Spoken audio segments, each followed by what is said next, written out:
It's your voice, your vote, and with Election Day coming up, we want to take a look at El Paso County Commission Precinct 4. And for that, we're introducing the incumbent, Commissioner Carl Robinson. Thank you for joining us. Thank you. Dorothy Sissy Bird, candidate. Thank you. And then, of course, Sergio Coronado. Thank you so much for taking time to talk to us, all of you. Thank you, Saul. Thank you all for having us. I'm going to start with the incumbent. Mr. Robinson, why do you feel you should get reelected? Well, because I'm the best qualified person. I've been on the job for the past 3 years, going on 4. I have brought forth issues that have been neglected for the last 20 years in Canutillo, Vinton, and surrounding area. I have items that we also on the agenda now to be addressed. As far as we got people today, this 2022. Can you imagine people that don't have water, don't have sewage, don't have drainage? People that live in the area haven't done anything about it. But I've addressed those issues, and I have brought forth the formula to correct this problem. For example, in Vinton, we dedicated 2 weeks ago a wastewater plant that's under construction now, and we have other area.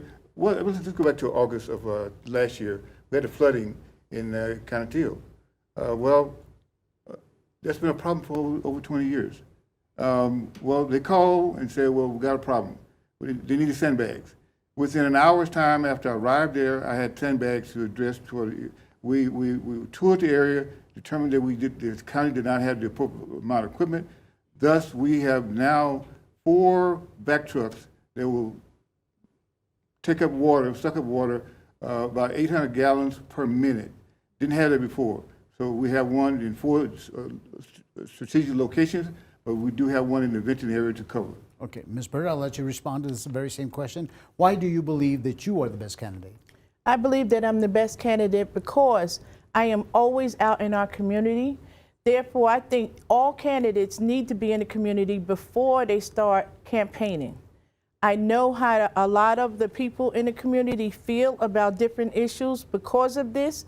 So therefore, I believe I am the best one for this position because also I will be a full-time county commissioner and I could start day 1.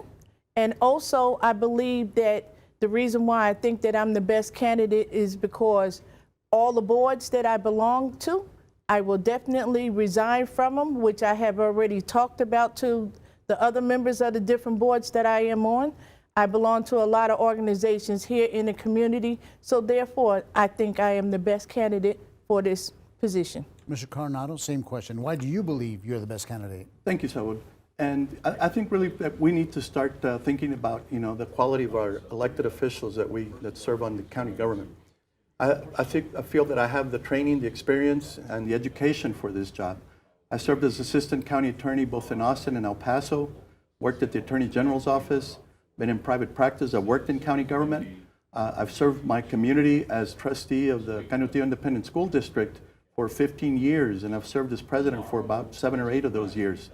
And I have a track record of success in representing people in particularly the suburban urban areas, which are the outlying areas of outside the city or the municipalities, really are the only ones that their only recourse is county government. And so the services that we have currently in the county in those outlying areas that are not serviced by a municipality have a lot of issues. It's getting better, but this is because of years of inaction and inattention to not just our parks, our flooding, our wastewater, our waste management. We need to make sure we take a look at all those things. And obviously our economic development, the County of El Paso has its mission statement that it's going to protect the environment and also provide quality of life. And I still see a lot of issues that we need to work on, and that's why I want to do this. And I promise to be engaged and responsive. I understand the needs and concerns and the problems of this community. And I think it's time that we start really paying attention and electing highly qualified officials that are going to be engaged in this position. Okay, Ms. Bird, you've been highly critical of Mr. Robinson's attendance record. Do you want to elaborate on that? And the reason why I have been, because if you go back through the minutes for County Commissioner's Court, since maybe about August, you'll see that much of the attendance has been absent by him. And this is records, everyone can look it up. If you go back, you'll see that he has missed about 8 meetings. And then therefore, even if it's different if you're not present in a meeting, but it's also different when you're present in a meeting and you do not engage in the conversation of the day. The county commissioner's staff provides paperwork for the commissioners to review before the date of the meeting. I believe that because of so many missed meetings, so many issues are not voted on. We are giving our vote to an empty chair. So therefore, I think to be accountable, to be at a meeting, it should be for any elected official. Would you care to respond to that, Mr. Robinson? Well, you're dealing with an embezzler and a failed politician. It's good to come up and say things that's not true. Now, okay, now I missed one meeting. Physically missed one meeting. The other meetings that maybe I was physically at the desk, but I was in attendance at the meeting because there was telephone calls and Zoom, where it's permissible. Now, the meetings I missed, I was sick. And I'm sick and tired of listening to sick people that come up with sick things that's not true.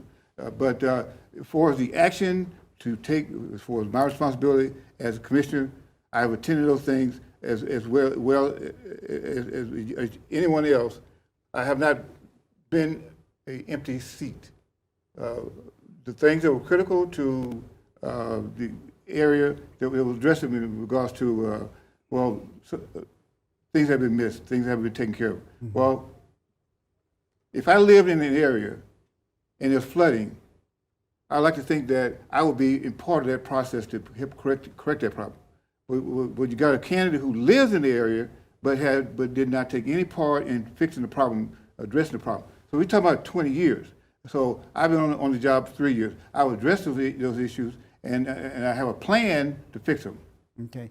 You started your statement by saying that you're not either a career politician or an embezzler. Who were you referring to? Embezzler, the female that's sitting next to me. How do you feel about that, Ms. Bird? Well, first of all, the way I feel about that, he shouldn't be calling me names. And another thing, and this is our candidate and our incumbent that's sitting here calling me names. I am not an ambassador. I have not been charged with anything, and anyone can look it up. Mr. Coronado, how do you respond to the allegations that are being thrown against each other? Well, I guess he's saying that I'm a failed politician. You know, I have a track record of success as a trustee of the Acantillo Independent School District. And I feel that my record stands for itself. Our district is the highest rated district back-to-back years in A rating from the Texas Education Agency. While I've been trustee of the Acantillo Independent School District, so I've served my community. I've sat on boards, the Joe Population Review Board. I did, just because I didn't get elected in previous elections doesn't make me a failed politician.